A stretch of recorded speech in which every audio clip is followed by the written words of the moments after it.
So this video picks up on what in my copy is page 55 of A Doll's House.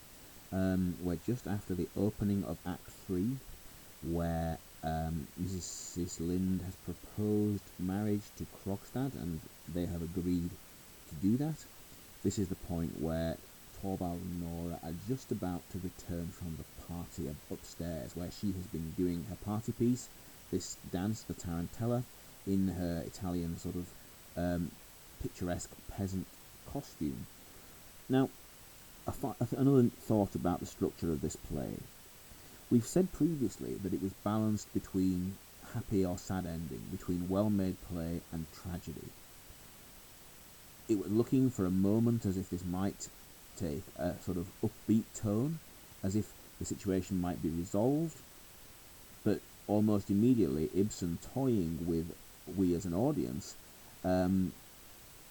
takes that hope away when Mrs. Lind tells Krogstad not in fact to reclaim the letter, and says that honesty and the truth needs to come out in order to sort of heal this kind of unknown sore, if you like, that festers below the surface of the Helmers marriage.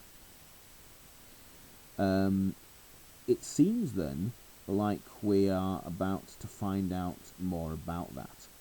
However, what's also worth noting is that structurally, the fact that Rank turns up in this scene and that Mrs. Lind is here as well means that much of the progress that we actually want to see as an audience, i.e. how this is all going to turn out, is being delayed. And this is Ibsen, the dramatist, very much toying with us. He's teasing us, he's forcing us to wait for how this play is going to end. So, let's then continue now with the stage direction that Helmer's and Nora's voices are heard outside. The key is turned and Helmer brings Nora almost by force into the hall. She is in an Italian costume with a large black shawl around her. He is in evening dress and a black domino which is flying open. A domino, I think, being like a sort of tuxedo or a dinner jacket. Now, a few things to note. The symbolism of the key. Again, it links to the ideas of imprisonment that we've talked about. Everything linking to the sort of claustrophobia of this world that Nora seems trapped inside. Look at that verb choice, that Helmer brings Nora, and then the adverbial phrase, almost by force. This, I think, is the most dramatic sense we get in this play of his male hegemonic power being exerted over Nora. There's also the juxtaposition of the costume. He is in evening dress. In other words, he is a modern man. He is empowered and all the rest of it. She is the one who's in costume. She is the one that is, if you like, being objectified here. And it just re-emphasises again, I think, the difference between the gender expectations and the gender roles. It continues then. Nora is said to be hanging back in the doorway and struggling with him. No, no, no, don't take me in. I want to go upstairs again. I don't want to leave so early. Again, this is a scene that's almost childlike. Perhaps she's even drunk. Of course, Torvald, as usual, underestimating her, will see it in those terms. But we, the audience, with a bit of dramatic irony, can see that perhaps the real reason why she's so desperate not to return from the party is because she knows that, she knows what she's going to have to confront when it happens. Or she thinks she does. She thinks that it will be the letter. She thinks that it will be the news of her loan as revealed by Krogstad, and she believes that her life is about to come crashing down. And so, again, we talked about, I think it was at the end of Act 1, we talked about how that idea of play, in that case with the children, can be seen to represent escapism for Nora. And I think similarly, this party and the chance to dress up and to assume another identity in this character of this dancer, again allows her a kind of a respite, which she is reluctant to let go of. She's reluctant to return to what she knows is awaiting her.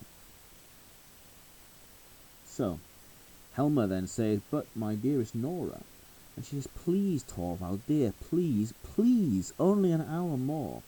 Really is childlike, and similarly, it's very fatherly and very patronising the way that he talks to her. "Not a single minute, my sweet Nora. You know that was our agreement. Come along into the room. You are catching cold standing there." And he brings her gently into the room, in spite of her resistance. Again, you can link that bringing. It's a direct repetition or echo of the verb that's used in that earlier stage direction at the beginning of this section. Now, of course, I think we're meant to assume that at this point that they don't realise that Mrs. Lind is there, because when Mrs. Lind, perhaps slightly awkwardly, says "good evening," Nora replies "Christine," in shock at the idea that an outsider would see them being so intimate and so unguarded with each other. Helmer replies, "You here? So late, Mrs. Lind?" And she replies, "Yes, you must forgive me. I was so anxious to see Nora in her dress," which is, of course, a sort of a pretext, because we know the real reason was to tell Nora about the results of her meeting with Krogstad. Nora says, "Have you been sitting here waiting for me?" And once again we have this sense of the Nora who is quite oblivious to all the people in the world around her who have to accommodate their lives, servants, other characters, even perhaps her husband, and now of course Mrs. Lind, and indeed with Mrs. Lind's marriage to Krogstad, people who have to accommodate their lives to, in order to make hers run smoothly. Mrs. Lind replies, "Yes, unfortunately I came too late. You had already gone upstairs, and I thought I couldn't go away again without having seen you." Helmer takes off Nora's shawl. Again, notice how passive Nora is, how actively he is presented. It just reinforces the way his role is depicted here. And he talks about her in the most extraordinary way. "Yes, take a good look at her. I think she is worth looking at. Isn't she charming, Mrs. Lind?" Mrs. Lind, probably slightly embarrassed, says, "Yes, indeed she is. Doesn't she look remarkably pretty?" Now, let's be honest, with every scene that goes by, I think Torvald looks less and less sympathetic, to we as a modern reader at least. Perhaps at the time he might have been seen as a doting and an affectionate husband who's more than averagely interested in his own wife. But to us, I think it's almost creepy. We can't use that word, but there's something genuinely sinister about the way that he continues to objectify her. He goes on then and says, "Everyone thought so at the dance."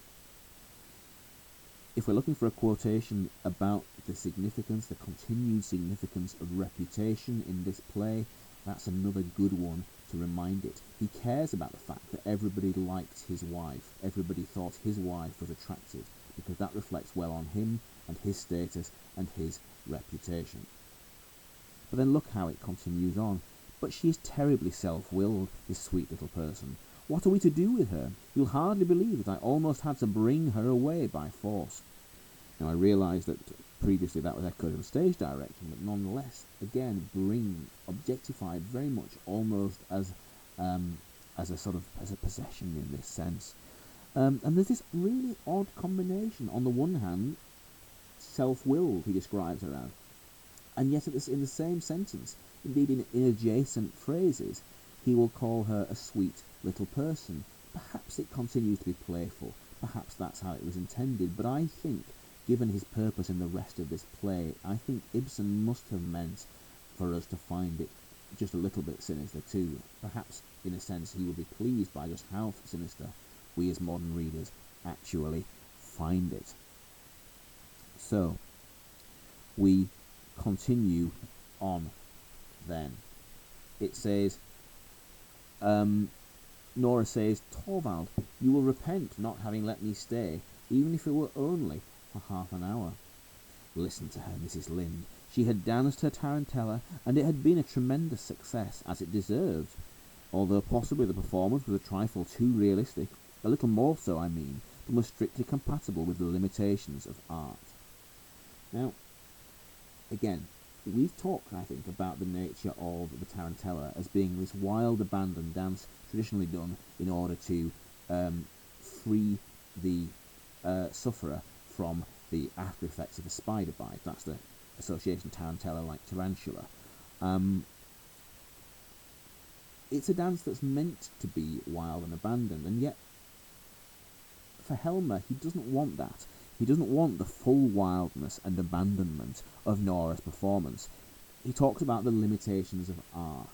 In other words, he wants his wife to look attractive and be admired, but not too attractive and not too much admired. In other words, he wants her to be controlled, and perhaps the implication that he is the one who can control her. He goes on then and says, but never mind about that.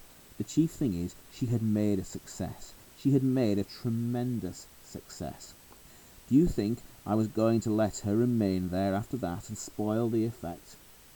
You might almost add here, and continue to enjoy herself now that she has done well for him? No, absolutely not. And indeed he continues, no indeed. I took my charming little Capri maiden, my capricious little Capri maiden, I should say, on my arm, took one quick turn round the room, a curtsy on either side, and, as they say in the novels, the beautiful apparition disappeared. An exit ought always to be effective, Mrs. Lynde. But what is that? I beg your pardon, but that is what I cannot make Nora understand. Pooh! This room is hot. A couple of things to note there. Obviously, again, references to things like charming little Capri maiden link back to all the squirrel-type stuff from previously. The way that he continues to talk about it, the fact that it's not about her pleasure, it's about the impression that she creates, the effect on reputation, and then you might also argue that he actually wants to get her out of the way before she goes on and does something more embarrassing, or in fact something that will embarrass him. And maybe he cares about that more than he does about actually either of their enjoyment. When he says about the fact that he cannot make her understand, again it links back to the almost school teachery kind of imagery that we had in Act 1. That sense in which somehow she is a creature that must be educated, that is fundamentally stupid, and requires a man to do it. So there's lots more in this section about gender roles at this time. He throws his domino, his tuxedo, his dinner jacket onto a chair and opens the door of his room. Hello, it's all dark in here. Oh, of course, excuse me. He goes in and lights some candles, conveniently, of course, in stagecraft terms, allowing Nora and Mrs. Lynde to speak alone for a moment. Nora says in a hurried and a breathless whisper, desperately, of course, wanting to know the results of Mrs. Lynde's efforts, and says, well, Mrs. Lynde, in a low voice, says, I have had a talk with him. Yes, and, Nora, you must tell your husband all about it. Nora replies in an expressionless voice, I knew it. In other words, she of course thinks, although we would like to already know otherwise, but she thinks that Krogstad has refused to be swayed. She says, you have nothing to be afraid of as far as Krogstad is concerned, but you must tell him. I won't tell him. Then the letter will. Thank you, Christine. Now I know what I must do. Hush. And Helmer comes in again. Now, this is not the only time in the play. There's a parallel to earlier, where these important conversations between Nora and Mrs. Lynde are interrupted by other characters, so we're left guessing. I think structurally, a key part of Mrs. Lynde's role is as a facilitating character in that she allows Nora to express elements of her thoughts. But what I think Ibsen does quite cleverly is that by breaking these conversations off, we're only left with sort of shafts of light being cast into that darkness. We don't ever know exactly what Nora's thinking. And again, it compounds this idea that she can be seen as a complex and a rounded character, and one that cannot simply be sort of pigeonholed in a rather two-dimensional way. She's meant to be a real woman, or resemble a real woman. We said again before about how Mrs. Lind thinks that honesty is the only way for Nora to sort of save her marriage if this comes out into the open between them. And it seems at this point that Nora is not going to do that. Of course, we don't find out anymore because of the interruption, as Helmer comes in again and says, "Well, Mrs. Lind, have you admired her?" Again, of course, you can link that up to previously. And Mrs. Lind says, "Yes, and now I will say good night." "What? Already? Is this yours, this knitting?" Mrs. Lind takes it and says, "Yes, thank you. I had very nearly forgotten it." "So you knit?" "Of course. You know you ought to embroider." "Really? Why?" "Yes, it's far more becoming."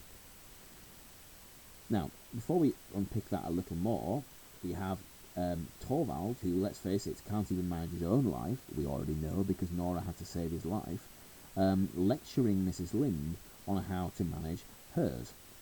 What's the difference between knitting and embroidering? Well, embroidering, of course, is to stitch decoration onto an item of clothing or a piece of cloth. In other words, it's a luxury, it's an adornment, an embellishment.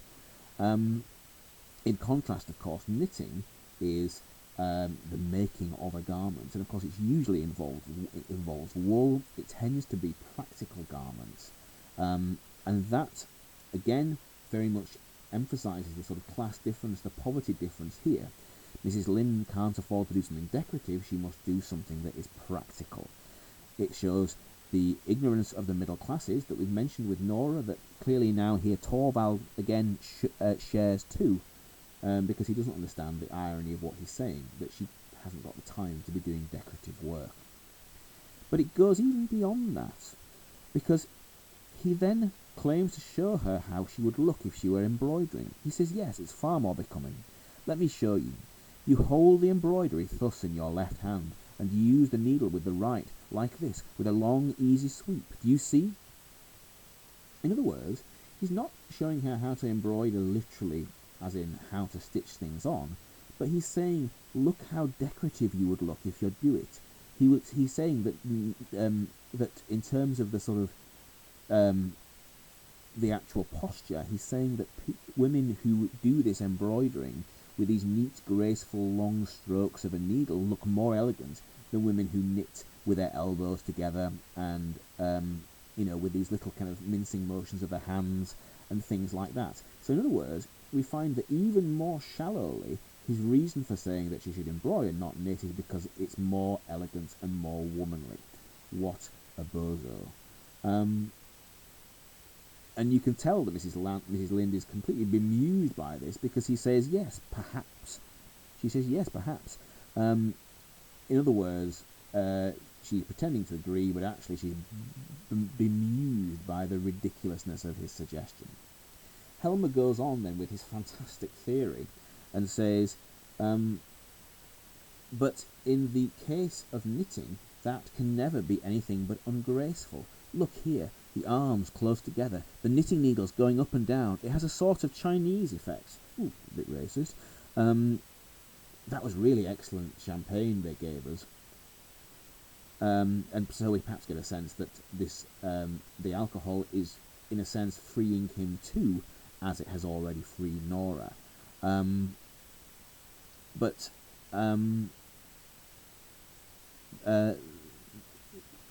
suppose, in a sense, there's also this idea that what people speak when drunk is truth, and that it is allowing him to reveal even more of his true nature.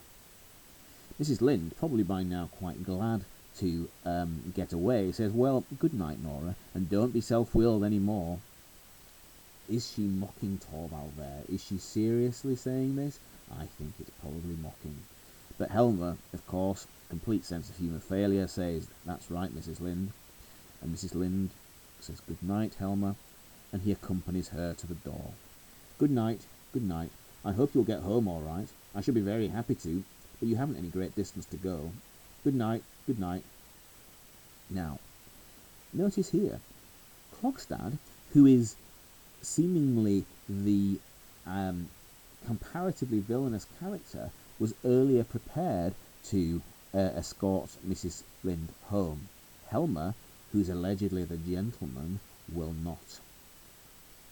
He says he'd be very happy to, but she hasn't got any distance to go. In other words, he can't be bothered. That's one reason, but partly he wants to be alone with his wife, for reasons which we can all perhaps speculate after she's just done her very alluring dance upstairs.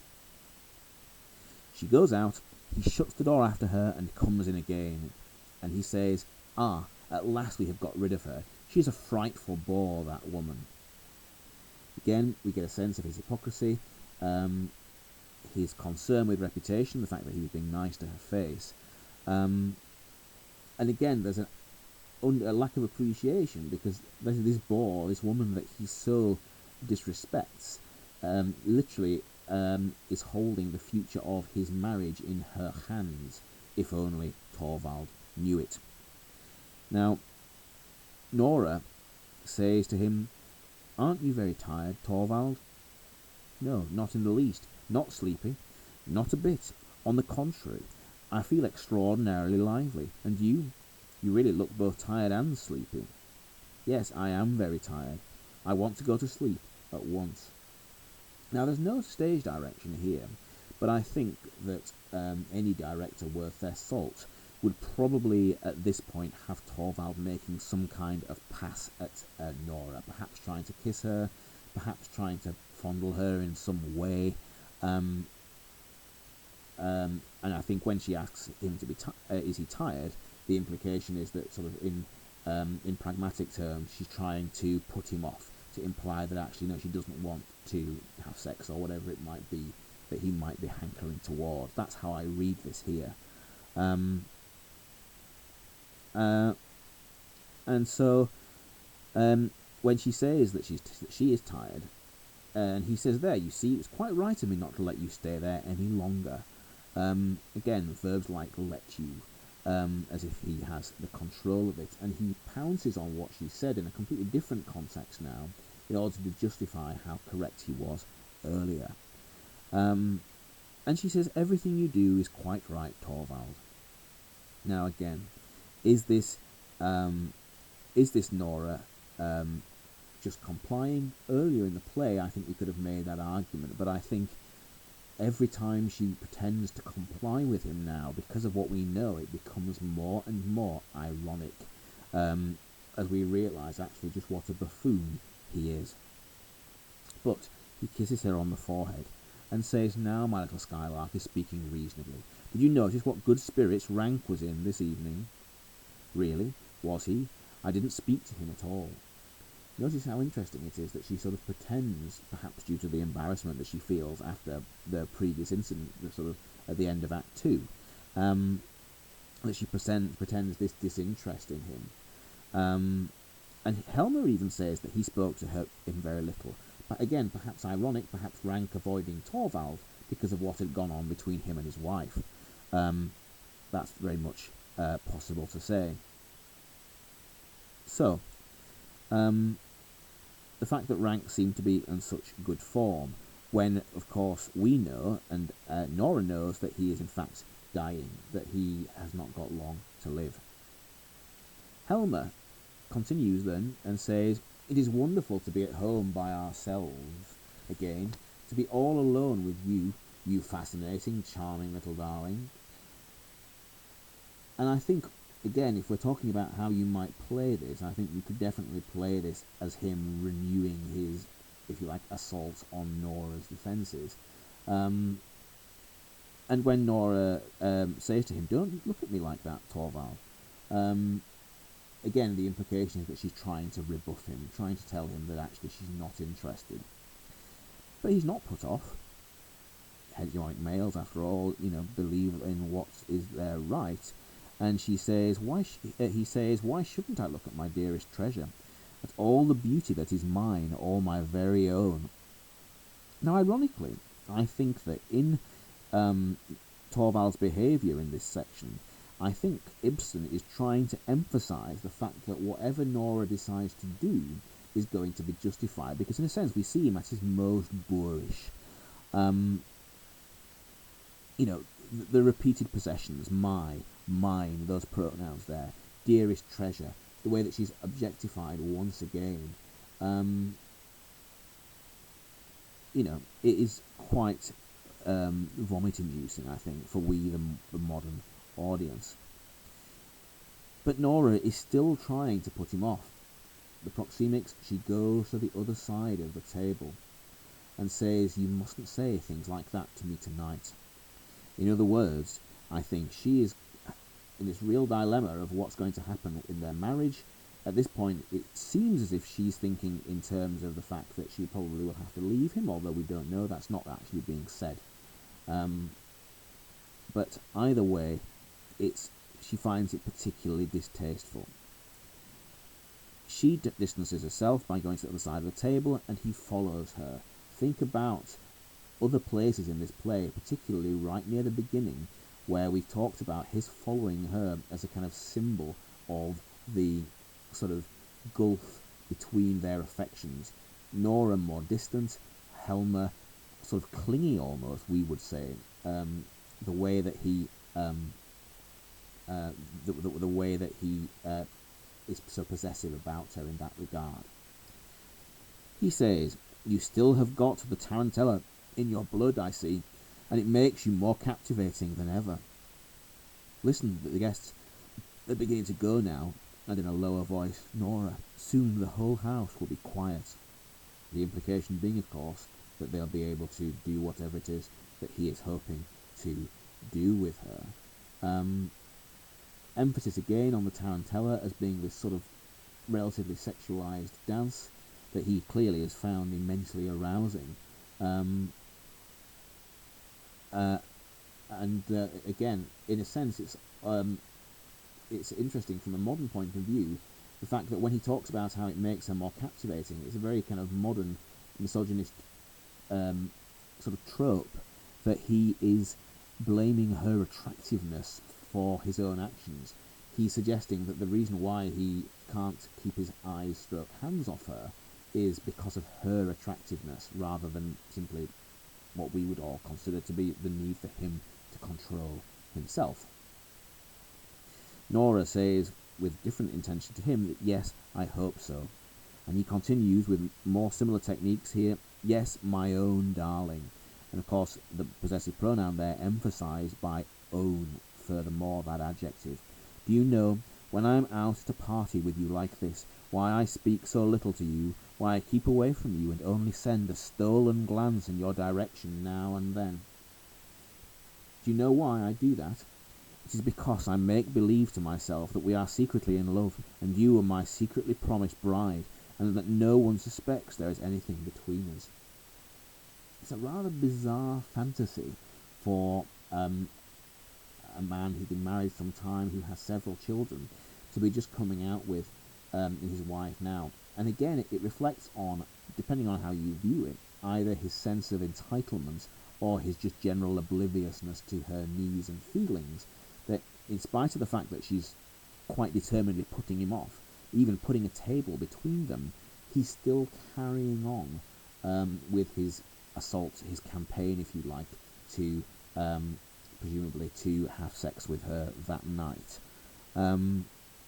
It's really, again, rather sinister, and it's so one-sided. Clearly she's not joining in it, and when she replies yes, yes, it's almost dismissive, isn't it?